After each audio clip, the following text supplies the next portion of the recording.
Baik, pemirsa, kita lanjutkan kembali dialog kabar petang. Kita menuju ke Mas Adi Prayitno. Mas Adi, ketika tanggal 20 Oktober Pak Jokowi lengser dari jabatannya, bagaimana dengan pengaruh Pak Jokowi terhadap calon-calon mereka yang berlaga di Pilkada 2024? Karena kan kita lihat misalnya di Sumatera Utara ada Bobi Nasution gitu ya, yang dimajukan dari Golkar dan beberapa partai Kim. Kemudian di Jawa Tengah misalnya muncul nama Irjen Paul Ahmad Lutfi di situ. Nah, ini bagaimana ketika Pak Jokowi sudah lengser, pengaruhnya Pak Jokowi ini seperti apa? Silakan. Saya kira kalau mention sejumlah pilkada, misalnya di Jawa Tengah, kan variabel utama yang dilihat oleh pemilih adalah sang kandidat.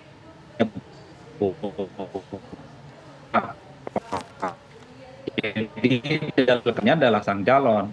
Tapi memang karena ini kan pertanyaan yang biasanya dilakukan oleh para surveyor, Bapak Ibu, kalau pilkada hari ini dilakukan di Sumut, kira-kira apakah pilihan politik, kedekatan politik seorang presiden itu akan mempengaruhi Bapak Ibu? Itu biasanya cukup kuat secara signifikan. Karena seorang presiden itu dianggap sebagai leader di mana harapan terbesar bisa menentukan kemana pilihan politiknya akan berlabuh. Begitupun kalau surveinya di Jawa Tengah. Pasti ditanya oleh para surveyor itu, Bapak Ibu kira-kira tokoh nasional, pemimpin di Republik ini yang paling berpengaruh terhadap pilihan Bapak Ibu siapa? Minta disebut satu persatu. Pasti Prabowo Subianto paling tinggi karena posisi Prabowo adalah seorang presiden. Betul. Ini yang saya sebutkan bahwa seorang presiden itu tidak bisa dibantah bahwa dia akan memberikan manfaat politik kepada pemilih. Artinya apa? Insinuasi, pikiran, dan statement-statement politik seorang presiden itu seringkali menjadi preferensi dan rujukan pemilih di bawah. Tapi itu tidak cukup, karena cuma hanya sebatas preferensi. Oleh karena itu, calon-calon yang merasa dekat, teridentifikasi, atau didukung oleh Prabowo Subianto harus mengkapitalisasi itu sebagai langkah positif diterjemahkan supaya yang suka dan ingin memilih itu digiring ke TPS untuk pemilih. Percuma misalnya orang akan memilih sang calon dekat dengan Prabowo kalau dia nggak datang ke TPS. Ini yang saya sebutkan bahwa ada efek kejut yang mestinya dimanfaatkan oleh calon. Oleh karena itu budaya politik kita secara umum ini kan sangat figur. Sering saya ulang dari tadi. Ketika Prabowo Subianto nanti ketika jadi presiden, kedekatan politiknya dengan sejumlah kepala-kepala daerah di Indonesia, saya kira hakul yakin. Disitulah kemudian pemilih di Indonesia akan condong menentukan pilihan politiknya. Dan hebatnya pilihan politik Prabowo ini kan inline, tidak bertabrakan dengan preferensi pilihan politik Jokowi. Yang berkurang itu pengaruhnya dari Jokowi, karena secara alamiah siapapun presiden dan pemimpin di negara ini, kalau sudah lagi tak menjabat secara perlahan auranya itu pasti akan berkurang. Digantikan oleh pemimpin-pemimpin baru yang definitif dilantik sebagai pemimpin penggantinya. Jadi ini yang saya kira dalam kondisi alamiah, pemilih akan terus menjadikan presiden terpilih yang nanti akan menjadi suplemen untuk mengarahkan dukungan politiknya di daerah-daerah tertentu. Oke, kita menuju ke Bang Ege. Bang Ege, lalu yang jadi pertanyaan ini, peran dari Pak Jokowi pasca sudah tidak lagi menjabat atau purna tugas ini apa nanti dalam pilkada? Ya, jadi begini, kita harus mengetahui bahwa segala sesuatu itu tidak semudah itu. Ada survei tadi, baik kepuasan terhadap Pak Jokowi, kepuasan terhadap Pak Prabowo, dan lain-lain. Saya yakin Bang Andre Rosiadi, kemudian Bang Dasko, Mas Oni, Mas Pras, dan lain-lain itu dengan timnya di Gerindra itu bekerja sedemikian rupa, diskusi dengan Koalisi Indonesia Maju, kemudian juga dengan lembaga survei dan konsultan, tentunya berdasarkan preferensi di daerah masing-masing. Kalau saya pribadi, misalnya saya membayangkan Sumatera Utara itu Edi Rahmayadi masih kuat. Di DKI Jakarta Anies Baswedan. Kemudian di Jawa Tengah saya malah lebih suka Sudaryono misalnya yang adalah kader Gerindra. Lagi-lagi ini didiskusikan dengan Pak Jokowi pasti, karena saya tahu ya, memang catatannya di seluruh dunia itu tidak ada presiden baru yang sudah dilantik nanti akan menurut betul kepada presiden lama, itu nggak ada di dunia. Tapi ini unik di Indonesia bahwa Pak Jokowi itu membantu Prabowo bisa terpilih sebagai presiden dan Pak Prabowo tidak akan melupakannya. Jadi karena itu saya mengatakan Pak Jokowi sekarang diajak diskusi, tapi nanti akan ada lembaga survei, kemudian ada konsultan. Bagaimana membaca situasi di daerah yang tadi dinyatakan oleh Andre Rosiadi itu tidak semudah yang dibayangkan. Mungkin Jawa Timur suatu kasus yang lain, tapi bagaimana sebarannya di tempat saya berada ini, Bali misalnya, kan unik itu. Di mana-mana itu ada poster The Gajah dengan memunculkan wajah Pak Jokowi dan Pak Prabowo misalnya gitu. Oke, jadi Pak Jokowi ini sifatnya hanya mengusulkan calon atau juga bisa ikut serta dalam memutuskan? Itu kan dua hal yang berbeda. Oh, diajak diajak diskusi sampai saat ini saya yakin oleh timnya Andre Rosiadi, Bang Sampai saat Dasko, ini, kemudian kalau Mas nanti Pras setelah dan lengser? lain-lain itu diajak diskusi, walaupun jangan lupa kan pendaftarannya itu agak menguntungkan baik Jokowi efek maupun Prabowo efek, karena pendaftarannya kan di bulan Agustus ya, 26 Agustus kalau saya nggak keliru. Jadi itu mencerminkan diskusi dan keterlibatan antara Jokowi efek dengan Prabowo efek walaupun tidak mudah. Karena lagi-lagi saya ambil 3 contoh itu aja. Jawa Timur oke, tapi Jawa Tengah misalnya bagaimana? Apakah kader sendiri? Apakah orang dengan latar belakang Kapolda? Kemudian 2 daerah lain yang unik sekali ya, Sumatera Utara dengan adanya Bobi Nasution maupun DKI Jakarta di mana Anies yang pernah menjadi gubernur akan kembali lagi. Ini membutuhkan kerja keras baik dari diskusi Prabowo dengan timnya dengan Pak Jokowi, ditambah lagi dengan lagi-lagi lembaga survei dan konsultan. Itu juga penting. Baik, Bang Andre, setuju nggak dengan pendapatnya Bang Ege? Karena memang Pak Prabowo juga berkali-kali menyatakan bahwa Pak Jokowi ini punya peran penting dalam konteks kemenangan dari Pak Prabowo sendiri. Anda setuju nggak ketika misalnya nanti setelah Purnatur tugas dari posisi sebagai presiden ini juga masih punya peran dan pengaruh yang besar? Nah, peran dan pengaruh Pak Jokowi setelah lengser ini seperti apa? Silakan. Jadi, yang pertama, Bobi Nasution itu kader Gerindra sekarang, Bang Ege. Ya, tentu kami Partai Gerindra akan mendukung dan memenangkan Bobi Nasution menjadi Gubernur Sumatera Utara. Dan alhamdulillah surveinya Mas Bobi itu nomor 1 di atas Edi Rahmayadi. Ya, saya ingin mengklirkan pernyataan Bang Ege dulu, itu satu.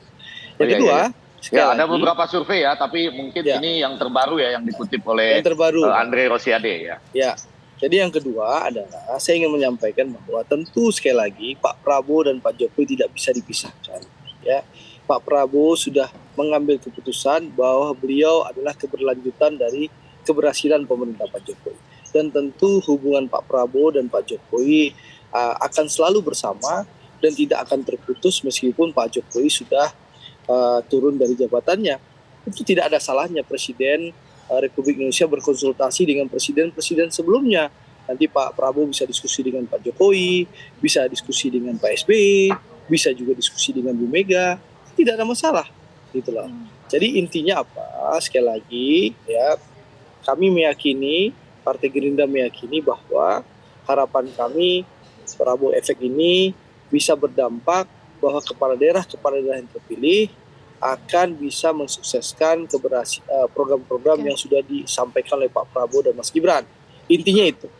Dan kami meyakini bahwa seperti itu. Dan saya ingin kasih bocoran sedikit Bang Ege, Bang Adi, ini perilaku pemilih. Bulan akhir April 2024, saya melakukan survei di Sumatera Barat. Ya, di mana di Sumatera Barat itu Mas Anies waktu 14 Februari 2024 menang sebesar 56%, Pak Prabowo 40%. Apa yang terjadi di akhir April 2024? Ya, Pak Prabowo sekarang sudah unggul 5% lebih di atas Mas Anies. Ini perilaku pemilih ya. Dan dengan kerja-kerja nyata kader Partai Gerindra yang turun terus ke lapangan, ya, memberikan aksi nyata, kerja nyata, dan turun langsung secara nyata membantu bencana alam yang dialami oleh masyarakat Sumatera Barat, itu berubah sudah. Dari Februari dengan aksi dan kerja nyata kami, di akhir April ya Pak Prabowo sudah unggul 49,7% berbanding 45,7% Mas Anies, dan Partai Gerindra sudah pulih kembali menjadi partai pemenang pemilu kalau Pilpres dan Pileg dilaksanakan di akhir April 2024. Dan saya meyakini insya Allah survei bulan depan Pak Prabowo akan jauh lebih tinggi lagi dibandingkan Mas Anies kalau kita adakan survei di bulan depan. Kalau kemarin 4-5%, mungkin sudah tembus 2 digit. Ini menunjukkan perilaku pemilih ya. Kalau kita terus bekerja dan melakukan aksi nyata dan turun ke lapangan, insya Allah pemilih akan kembali kepada kita. Jadi gitu. Ya. Jadi masyarakat semakin kritis. Masyarakat butuh langkah-langkah konkret, bukan sebatas omon-omon waktu zaman kampanye. Itu perilaku pemilih di kampung Bang Ege yang bisa saya sampaikan.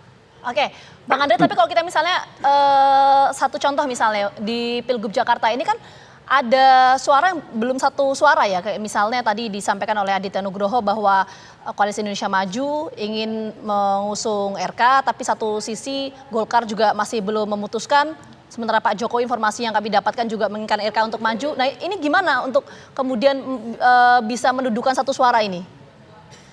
Partai Gerindra sendiri kan sudah seperti yang disampaikan Ketua Harian kami, Bapak Sumi Dasko Ahmad, bahwa Partai Gerindra sudah memberikan rekomendasi kepada Kang RK ya, Kang Emil untuk maju jadi calon gubernur. Bahkan survei yang saya baca dari salah satu lembaga survei yang bisa dipercaya itu di bulan Ramadan yang lalu, Kang Emil itu angkanya hampir 10% di atas Mas Anies. Itu di bulan Ramadan ya, yang lalu ya.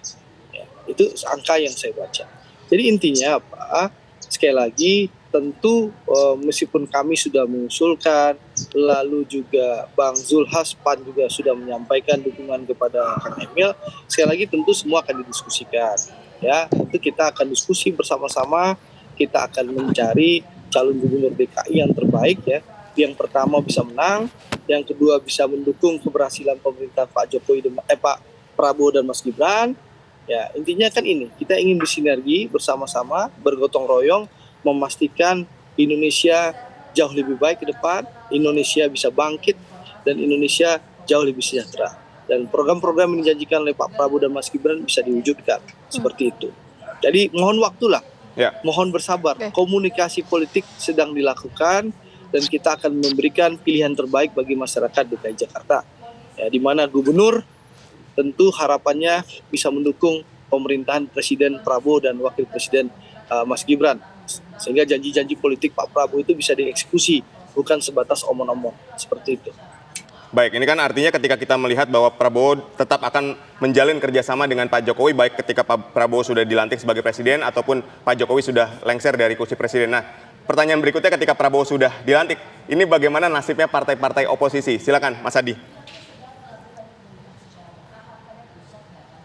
Kalau melihat kecenderungan secara umum, ada sejumlah partai politik yang kalah dalam Pilpres itu punya intensi bergabung menjadi koalisinya Prabowo Subianto. Sebut saja misalnya PKB dan Nasdem yang saya kira secara gestur politik sudah membuka komunikasi politik dengan Prabowo yang dibaca oleh publik sebagai tanda-tanda alam soal kemungkinan PKB dan Nasdem bergabung dengan Pak Prabowo. Jadi dalam konteks itulah sebenarnya ini yang disebut dengan presidential coalition, di mana sekalipun seorang presiden itu dipilih langsung oleh rakyat, tapi kalau dukungan parlemennya itu tidak terlampau signifikan, belum mencapai 50% plus 1 misalnya, maka ada kecenderungan ingin merangkul pihak-pihak politik yang kalah, yaitu terutama untuk mengamankan kepentingan politik parlemen. Cuman memang saya tidak membaca kepentingan koalisional pasca Pilpres merangkul yang kalah ini tidak inline, tidak sejalan misalnya dengan kepentingan politik untuk melakukan kerjasama di sejumlah pilkada-pilkada. Sebut saja misalnya PKB. Kita tahu bahwa PKB itu adalah kalah pemilu yang kemungkinan besar akan berkoalisi dengan Prabowo, tapi PKB itu sudah mengusung Anies Baswedan untuk maju dalam Pilgub Jakarta. Ini yang saya kira bikin repot mencermati model koalisi yang ada di Indonesia. Satu sisi ingin bergabung dengan pemerintah, tapi pada sisi yang lainnya dia cenderung mengusung calon yang selama ini dianggap sebagai antitesanya pemerintah. Harus diakui per hari ini wajah Anies Baswedan itu adalah wajah oposisi, wajah antitesa dari Jokowi, wajah antitesa dari Prabowo Subianto. Tapi PKB yang menyatakan kecenderungannya mengusung Anies, tapi gestur politiknya bergabung dengan Prabowo kalau kemudian nantinya akan diajak. Jadi inilah kerumitan-kerumitan yang saya kira memang dalam sistem presidensialisme multipartai di Indonesia seringkali ini rumit untuk menjelaskannya. Satu sisi memang saling merangkulan, tapi satu sisi yang lainnya harus siap-siap berkompetisi satu sama yang lain. Saya termasuk meyakini bahwa partai-partai yang ada di KIM itu tidak mungkin solid di 541 kepala daerah di seluruh Indonesia. Untuk Banten, Jawa Barat, Jawa Tengah, Jawa Timur, dan Sumut, mungkin KIM ini solid, tapi di provinsi-provinsi lain seperti NTB, di Kalimantan, Sulawesi, saya tidak terlampau meyakini bahwa KIM ini sepenuhnya akan solid. Pasti ada kalanya Gerindra itu akan berkompetisi dengan Golkar, ada kalanya Gerindra itu berkompetisi dengan calon dari Demokrat ataupun dari PAN. Tapi mostly yang ingin saya katakan, mayoritas sejumlah pilkada di Indonesia ada kecenderungan KIM ini solid, terutama di provinsi yang dianggap sebagai battleground. Dia itu punya basis pemilih yang cukup banyak, yang dinilai sebagai backbone dan tulang punggung yang bisa menjadi ujung tombak kemenangan pendulang suara di 5 tahun yang akan datang. Tapi di level kecamatan atau di level kota dan kabupaten, saya sulit membayangkan Kim ini sepenuhnya solid. Itulah yang saya sebutkan. Oke. Sistem presidensialisme multipartai inilah yang kemudian satu sisi harus berteman, satu sisi yang lainnya juga harus saling siap berhadap-hadapan satu sama yang lain. Artinya Koalisi Indonesia Maju tidak solid di semua daerah. Kita menuju ke Bang Ege. Kalau memang Koalisi Indonesia Maju tidak solid di semua daerah, lantas kalau preferensi politik Pak Prabowo dan juga Pak Jokowi sama, ini persamaan tokoh yang akan diusung ini apakah di semua daerah atau hanya di battleground misalnya Jawa Barat, Jawa Timur, Jawa Tengah atau bagaimana peta pertarungan per wilayahnya, Bang Ege?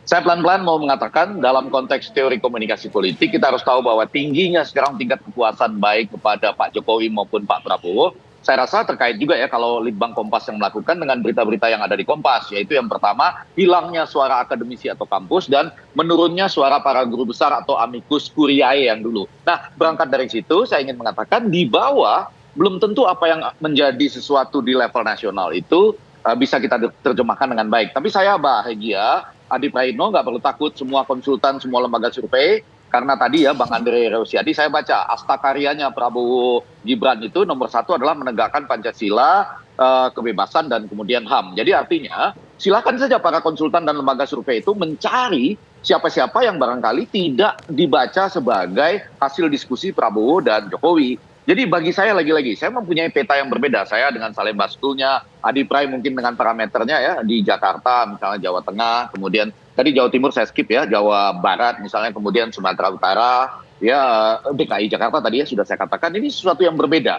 Nah, balik ke pertanyaan tadi, mereka sekarang sedang berdiskusi sambil juga menghitung-hitung lembaga hasil-hasil survei dari hari ke hari, baik yang kuantitatif maupun kualitatif. Sebagaimana saya katakan dulu, pada waktu menjelang Pilpres saya memberikan laporan dari Semarang itu, secara kualitatif saya mengatakan kan ini kemungkinan besar satu putaran dengan margin yang besar. Waktu itu saya laporkan setelah saya melihat dua rapat akbar terakhir yaitu di JIS dan di Semarang. Nah, sekarang angka-angkanya masih berkembang, menurut saya masih berkembang sangat menarik. Lagi-lagi, Jakarta itu sangat menarik, Sumatera Utara, Bobi Nasution dan Edi Rahmayadi sangat menarik. Lalu satu lagi jangan lupa para pemirsa bahwa yang akan menjadi partai oposisi itu pun, apakah PKS ataupun PDI Perjuangan, itu juga belum solid betul. Bukan demikian, Adi Pray dan kemudian juga teman-teman partai lain, mereka juga belum begitu solid. Jadi kita masih sangat cair dan masih sangat dinamis. Jangan khawatir semua lembaga survei dan konsultan karena dijamin oleh asta karyanya Prabowo untuk menegakkan hak berekspresi dan kemudian mencari kepala daerah sesuai dengan apa yang diinginkan oleh masyarakat di daerah. Baik, kita ke Bang Andre. Bang Andre tadi sudah mendengar analisis dari Mas Adi dan teori dari Bang Ege. Lalu secara praktiknya seperti apa ketika kita membicarakan masalah Pak Prabowo dengan Kimnya bersikap terhadap oposisinya di pilkada serentak ini? Yang pasti kita semua tahu, tadi sampaikan oleh Bang Ege soal asta karya itu, bahwa Pak Prabowo ini sangat konstitusional. Tentu sekali lagi Pak Prabowo dan koalisinya akan membantu calon yang akan didukung maupun diusung dengan cara-cara konstitusional. Tentu tidak akan ada dilakukan dengan cara-cara yang melanggar konstitusi.